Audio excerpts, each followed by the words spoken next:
The quantum sensors aboard the ESV Hawking lit up like a Christmas tree, sending Dr. Sarah Chen scrambling from her bunk at 300 ship time. She'd been monitoring the deep space readings for 3 months during their survey of the Carina Nebula's outer rim, but nothing like this had ever appeared on their instruments before. "Captain Roman," she called over the ship's comm, fingers flying across the holographic displays. "You need to see this." The massive structure hadn't been visible on their conventional scans. It was only when they activated the experimental quantum resonance array that they detected it, a construct larger than Earth's moon, hanging motionless in the void between stars. As the captain arrived on the bridge, his dark eyes widened at the readings. "What are we looking at, Doctor?" Sarah shook her head, her short black hair catching the blue light from the displays. "Something that shouldn't exist, sir. The quantum signature suggests it's partially biological in origin, but the scale, it's impossible. And there are sections that appear to be artificial, integrated with the organic components at a molecular level." The structure hung in space like a massive ribcage, curved segments of material that defied classification stretching for hundreds of kilometers. Dark energy readings pulsed through it in patterns too regular to be natural, yet too complex to be easily decoded. Dr. Marcus Webb, the ship's synorchaeologist, leaned forward in his chair, adjusting his wire-rimmed glasses. "The artificial components show signs of extreme age. Based on preliminary decay analysis, we're looking at something that's at least 300 million years old." "That's impossible," Captain Raman muttered, but they all knew it wasn't. Humanity had found other remnants of ancient civilizations in their expansion across the stars, but nothing on this scale, nothing this well preserved. As they moved closer, the ship's AI compiled a three-dimensional model of the structure. What had initially appeared chaotic revealed itself to be ordered. Massive support structures that could only have been engineered, integrated with what appeared to be organic material that had somehow been preserved against the ravages of time and space.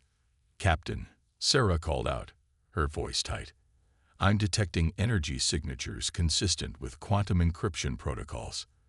There's data stored in these structures, massive amounts of it." The bridge fell silent. Quantum data storage that could survive hundreds of millions of years was beyond humanity's current capabilities. Whatever civilization had built this had been far more advanced than humanity's current level of technology. Marcus spoke up, his voice thoughtful. "Look at these patterns in the biological components. They're not random damage. They're impact patterns. Whatever this was, it was killed. Deliberately." Sarah's fingers danced across her console, bringing up enhanced imagery. "He's right. These patterns are consistent with massive kinetic impacts. Something hit this structure, this creature, with enough force to..." She trailed off as new data scrolled across her screen. The captain leaned forward. "Doctor." "Sir, I'm detecting trace elements embedded in the impact sites. The composition is unusual. Engineered materials, incredibly complex molecular structures. And there's something else." She enhanced a particular section of the scan. "These appear to be intentional markings, not damage, deliberate engravings." On the main screen, symbols appeared, curves and lines that clearly represented language, but unlike anything in humanity's extensive sinolinguistic databases, they had been carved into what appeared to be a piece of advanced technology embedded deep in one of the impact sites. "A message," Marcus breathed. "Someone killed this thing and left a message." Captain Raman straightened, tugging his uniform jacket into place. "How long until we can get a probe out there?" "Engineering reports all systems green for probe launch," the ship's AI reported. "Minimum safe approach vector calculated. Launch when ready," Raman ordered. "And get me a secure channel to Earth Command. They're going to want to hear about this." As the probe detached from the Hawking's hull, Sarah couldn't shake the feeling that they were standing on the edge of something momentous. Humanity had thought they were alone in their corner of the galaxy, had believed they were pushing into unknown territory. But this discovery suggested something else entirely, that long before humans had mastered fire, Giants had walked among the stars, and something had killed them. The probe's lights illuminated the ancient structure, revealing patterns that looked disturbingly like massive vertebrae. Sarah's instruments detected complex molecular structures that suggested this had once been alive, a being of impossible scale, transformed into a tomb of secrets by weapons whose power she could barely comprehend. As the first detailed scans began coming in, Sarah noticed something that made her blood run cold. The impact patterns weren't random. They formed a precise geometric pattern. Whatever had killed this entity hadn't just been powerful. It had been methodical, intelligent, and incredibly precise. Humanity had just discovered proof that they weren't the first hunters among the stars. And somewhere out there, the descendants of those ancient hunters might still exist. The question was, would they see humanity as worthy inheritors of their legacy or as prey? 3 weeks after the discovery, the ESV Hawking had been joined by 5 other research vessels, transforming the empty region of space into a hive of scientific activity. Dr. Sarah Chen hadn't slept more than 4 hours at a stretch since they'd begun decoding the quantum data stored within the ancient structure. "The preservation is remarkable," she muttered, examining the latest data stream from the modified quantum resonance probes. The holographic display around her workstation showed cascading strings of alien code, each fragment a piece of a puzzle 300 million years old. Dr. Marcus Webb floated into the research pod, pushing off the entrance with practiced ease. "Sarah, you need to see what we found in Section 7. She followed him through the network of research pods attached to the Hawking's hull. In the distance, the massive structure loomed, its bone-like surfaces reflecting the harsh light of the research vessel's flood lamps. Inside Section 7's pod, a team of xenorchaeologists huddled around a holographic reconstruction. The image showed what appeared to be a massive chamber within the structure, its walls lined with crystalline formations that pulsed with remnant energy. "We think it's some kind of memory core," Marcus explained, adjusting his glasses. "The crystalline structures appear to be quantum storage devices, but they're configured in a way that mimics organic neural networks. It's like they were trying to preserve not just data, but consciousness itself." Sarah's fingers traced patterns in the air, manipulating the hologram. "Have we managed to decode any of it?" "Better than that." Marcus gestured to a researcher who had been working at a separate console. "Dr. Patel managed to isolate what appears to be a visual record. It's fragmented, but..." The hologram shifted, flickering with static before resolving into an alien scene. The perspective was strange, captured from multiple angles simultaneously, but the content was clear enough. It showed massive vessels, each one larger than anything humanity had ever constructed, arranged in a defensive formation around a star system. "This is a military record," Captain Raman said from the pod's entrance, making everyone jump. He'd entered silently while they were absorbed in the hologram. "Those are warships." The scene continued to play out. Something massive moved at the edge of the recording, a shape that defied easy description. It seemed to shift and flow, its surface rippling with patterns that hurt the eyes. The alien fleet opened fire, weapons of unimaginable power lashing out. "Look at the scale of those energy readings," Sarah breathed. "Each of those shots could vaporize a planet." The mysterious entity seemed barely affected by the varage. It moved with terrible purpose, approaching the nearest vessel. When it made contact, the ship simply ceased to exist. Not destroyed, not torn apart. It was as if it had never been there at all. "We found similar records throughout the structure," Marcus said quietly. "This entity, we're calling it a cosmic horror for lack of a better term. It consumed entire civilizations. Not just killed them, it absorbed them completely, breaking down matter and energy at a fundamental level and incorporating them into itself." The recording continued, showing more battles, more losses. The defending fleet, despite wielding technology that made humanity's greatest achievements look like stone tools, was being systematically devoured. "But they won in the end," Sarah said. "They must have. The structure we found, it was one of these entities, wasn't it? and something killed it. Captain Rama nodded slowly. The question is, what happened to the civilization that did this? Why haven't we found any other traces of them? A new alert flashed across the main display. One of the quantum decoding programs had finished its analysis of another data cache. Sarah's eyes widened as she read the results. Captain, this data, it's not just records of the war. It's technical data, weapons specifications, engineering principles we've never even imagined. You're saying we found their arsenal, Raman said. No, sir. Sarah looked up, her expression a mix of awe and concern. We've found their instruction manual.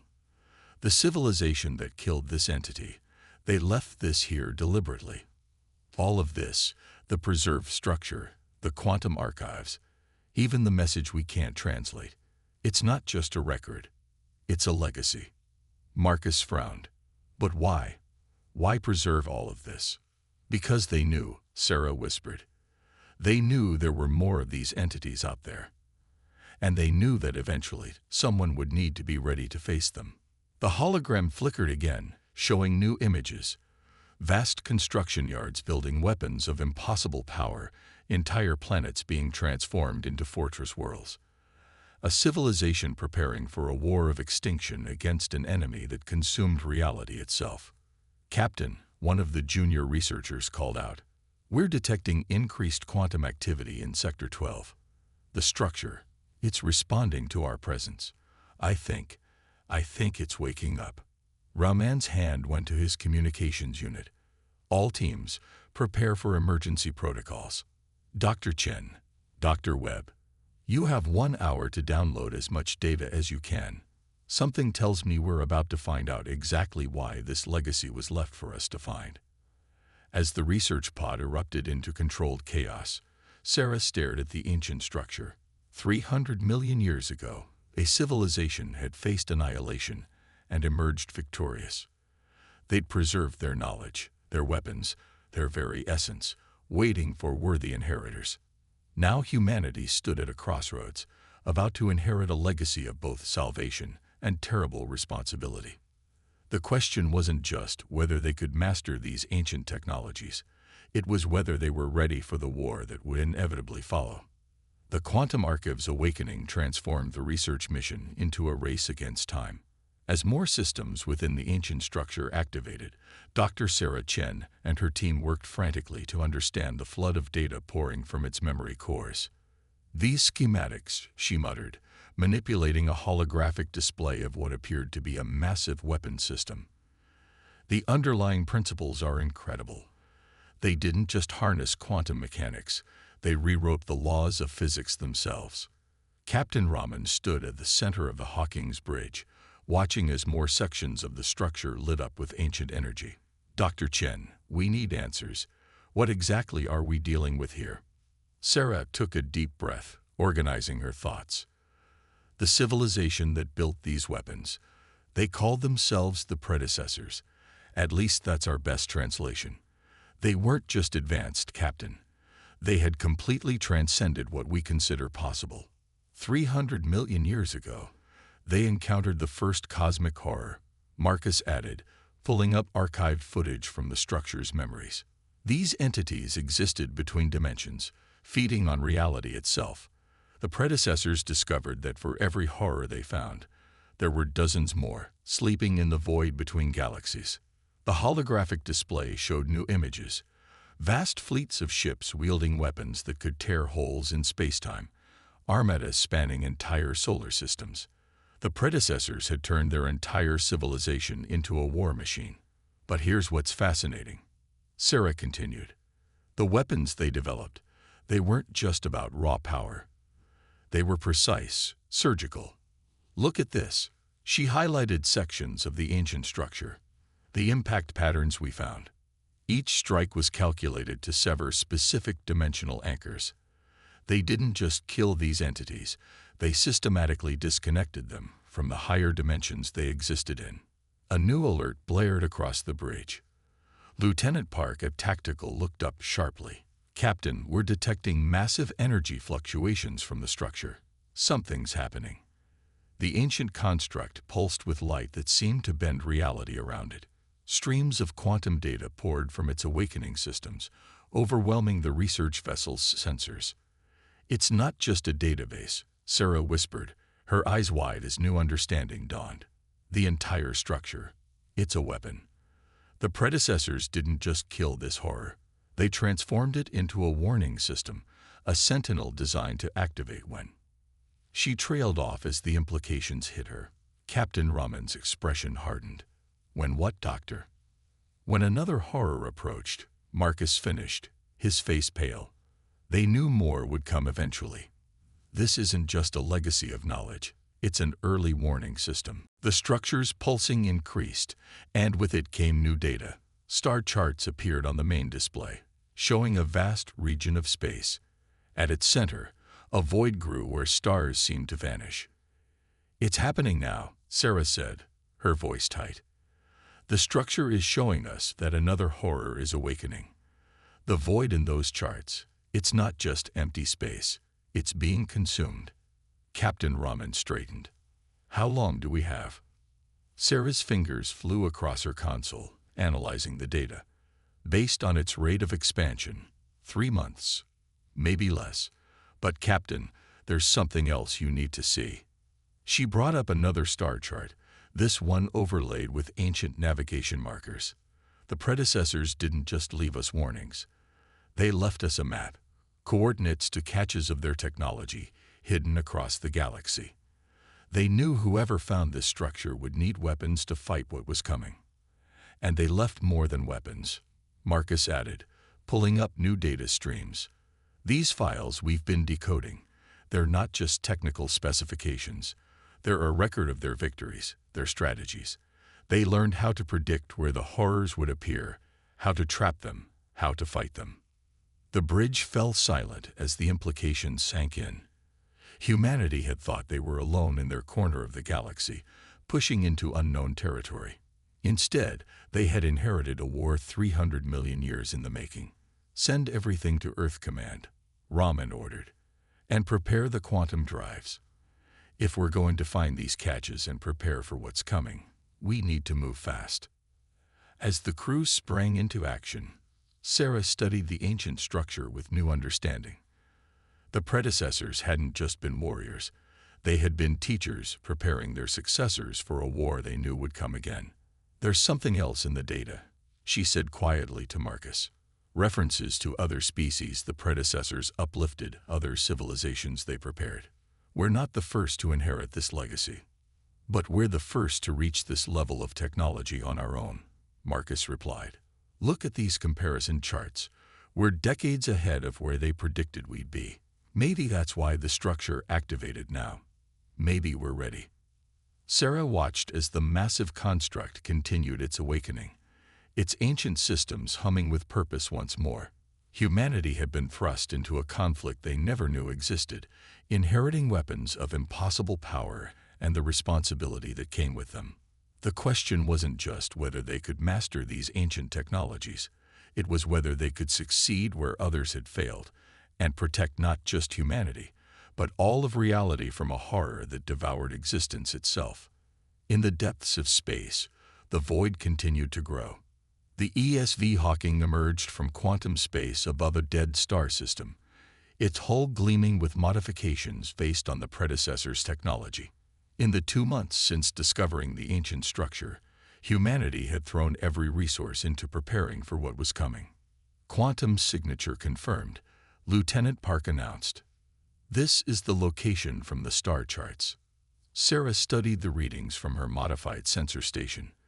The dead star's remnants had been transformed, the entire system rebuilt into something that defied conventional physics. "It's not just a cache," she breathed. "It's a forge."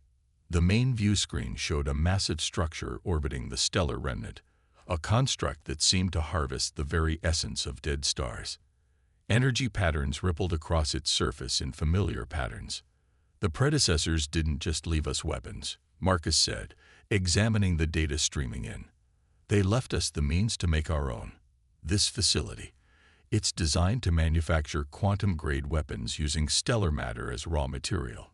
Captain Raman nodded grimly. How long until the horror reaches populated space? 3 weeks at current expansion rates, Sarah replied. The void it's creating has already consumed 4 uninhabited systems. Every star it devours makes it stronger. The bridge crew watched as automated systems within the ancient forge began responding to their presence. Massive fabrication arrays hummed to life, ready to transform humanity's ships into weapons capable of fighting a dimensional horror. "Sir," Lieutenant Park called out, "we're receiving a transmission from Earth Command." Admiral Chen's hologram appeared on the bridge, her expression grave. "Captain Raman, status report. We've located the forge, Admiral. Initial readings suggest it's fully operational." But he hesitated. "But what, Captain?" Sarah stepped forward. "Admiral, the forge's systems are active, but the designs we recovered, they're incomplete. The predecessors left us the tools, but they expected us to innovate, to improve on their work. They didn't want us to just copy their weapons. They wanted us to understand them and make them better." The Admiral's hologram flickered. "Do we have time for innovation, Doctor? The void expands by the hour." "We have to make time," Sarah insisted. "Look at these readings. The horror isn't just consuming matter. It's learning, adapting. If we simply replicate the predecessor's weapons, it might already know how to counter them. We need to do what humanity does best: take existing knowledge and transform it into something new."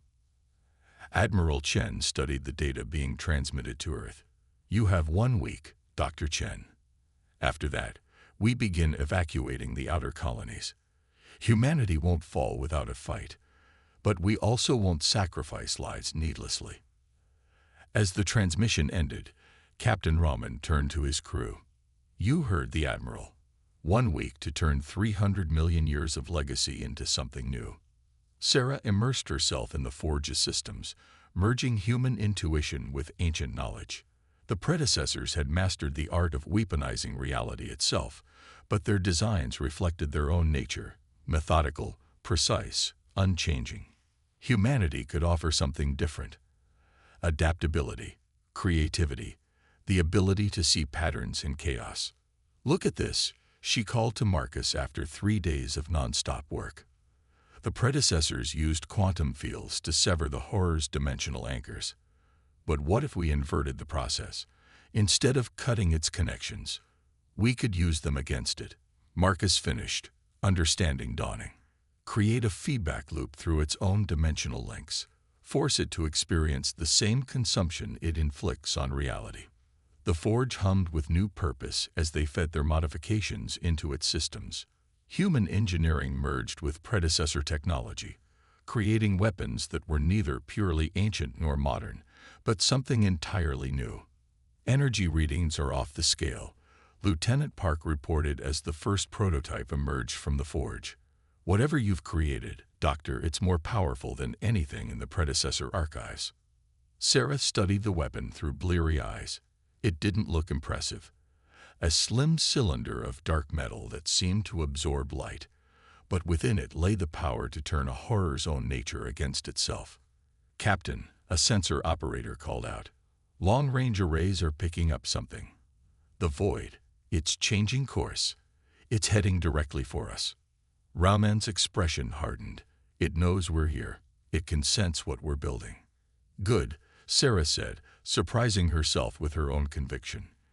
"Let it come." The predecessors spent millions of years fighting these things. They built weapons of unimaginable power, but they never thought to use the horror's own dimensional nature as a weapon. That's humanity's contribution to this war. The main screen showed the approaching void, a darkness that consumed stars. But now, instead of fear, Sarah felt something else: determination. Humanity hadn't asked for this legacy, hadn't asked to inherit a war 300 million years in the making, but they would face it in their own way with their own weapons. "Begin mass production," Raman ordered, "and send the specifications to every forge we've activated. We have less than a week to arm every ship in the fleet." In the depths of space, darkness approached. But humanity had taken the predecessor's legacy and transformed it, just as they had transformed every challenge in their history into an opportunity for growth. The real question was, would it be enough? The void between stars rippled as reality itself buckled under the horror's approach. Humanity's combined fleet, over 3,000 ships modified with predecessor technology, held formation around the forge. Each vessel now carried weapons that hadn't existed a week ago, created from the merger of ancient knowledge and human innovation. Multiple quantum distortions detected. Lieutenant Park announced, his voice steady despite the tension. It's coming. Sarah stood on the Hawking's bridge, watching as sensors tracked the horror's approach. The entity emerged from between dimensions, a vast, shifting mass that defied description, its surface rippling with patterns that hurt the mind to observe. All ships, battle formations. Admiral Chen's voice echoed across the fleet's quantum channels. Remember your training. These weapons are untested, but they're all we have. The horror's presence twisted space around it, stars dimming as it drew reality itself into its mass. But this time, humanity was ready.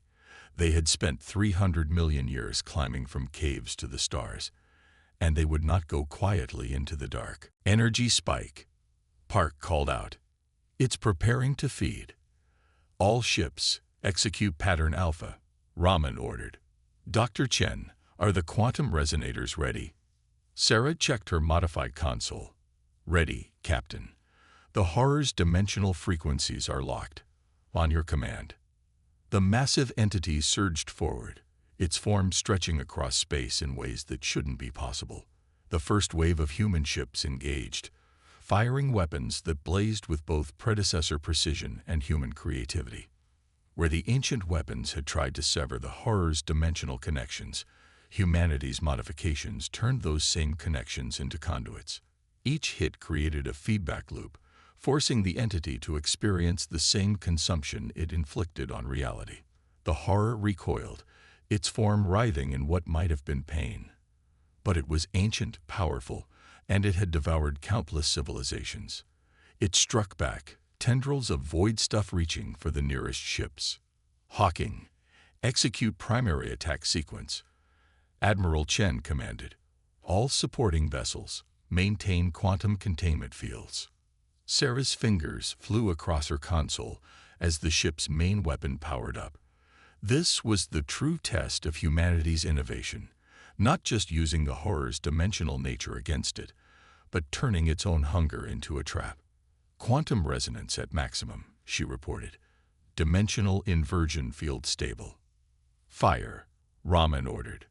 The weapon discharge, looking almost delicate, a thin beam of light that seemed to fold space around itself. When it struck the horror, reality shuddered. The entity's own connections to higher dimensions became a prison. Its hunger for reality turned inward. It's working. Marcus called out, monitoring the quantum readings. The dimensional feedback is cascading through its structure. It's consuming itself. The horror thrashed, its massive form contorting as it experienced firsthand the annihilation it had inflicted on countless others. But it wasn't finished. With a surge of power that nearly overwhelmed the fleet's sensors, it began to tear free of the quantum trap. Secondary array charge, Sarah announced. But we need to get closer, point-blank range. The feedback needs to be absolute. Raman exchanged a look with Admiral Chen's hologram. They both knew what that meant. Someone would have to take a ship into the horror's dimensional wake, close enough to ensure total containment. The Hawking was the first to find the predecessor's legacy. Raman said quietly, "It's fitting. We should be the ones to prove ourselves worthy of it." All hands braced for quantum acceleration, the ship's AI announced as Raman gave the order. The Hawking surged forward, diving toward the writhing mass of the horror. Reality twisted around them as they entered the entity's dimensional wake. Warning alerts screamed as the ship's hull stressed under forces it was never designed to endure. But they held together, human engineering reinforced by predecessor technology, driven by the determination that had taken humanity from stone tools to the stars. Point-blank range, Park announced. his voice tight. "We won't survive another shot at this distance." "We won't need another shot," Sarah said, her fingers dancing across the controls one final time. Firing. The weapon discharged again, but this time there was nowhere for the horror to retreat. Caught between dimensions, experiencing its own hunger turned inward, the ancient entity began to collapse. Its death throes sent quantum shockwaves across light years, but the human fleet held firm. As the void cleared, sensors confirmed what they could already see. Where the horror had been, only empty space remained. It had devoured itself completely, trapped by the very nature that had made it so terrifying. "Quantum resonance dissipating," Sarah reported, allowing herself to breathe again. "No trace of the entity remains in any detectable dimension." The bridge was silent for a long moment before Admiral Chen spoke. "Well done, all of you. The predecessors left us their legacy, but today we proved ourselves worthy of it. We didn't just use their weapons. We improved them. We survived where other inheritors failed. And we'll be ready for the next one," Raman added, looking at the star charts where other voids had been detected. "The predecessors chose well when they left their legacy for humanity to find. We don't just survive. We adapt, we improve, we overcome." Sarah looked at the forge floating in the distance, its ancient systems still humming with purpose. The predecessors had faced the cosmic horrors with precision and power, but humanity had added something new to the equation: innovation, adaptability, and the sheer determination to survive against impossible odds. They were no longer just the inheritors of a cosmic legacy. They were its newest defenders, ready to face whatever horrors still slept in the void between galaxies. And they would face them as humanity always had, with courage, creativity, and the unwavering conviction that even the darkest night must yield to dawn.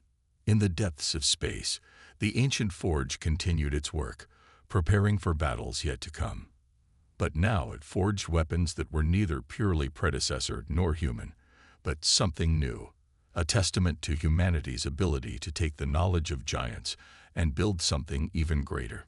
The war was far from over, but humanity had proven themselves worthy children of those ancient giants, and in doing so, they had written their own message into the cosmos, that in the face of cosmic horror, humanity would not just endure. They would triumph.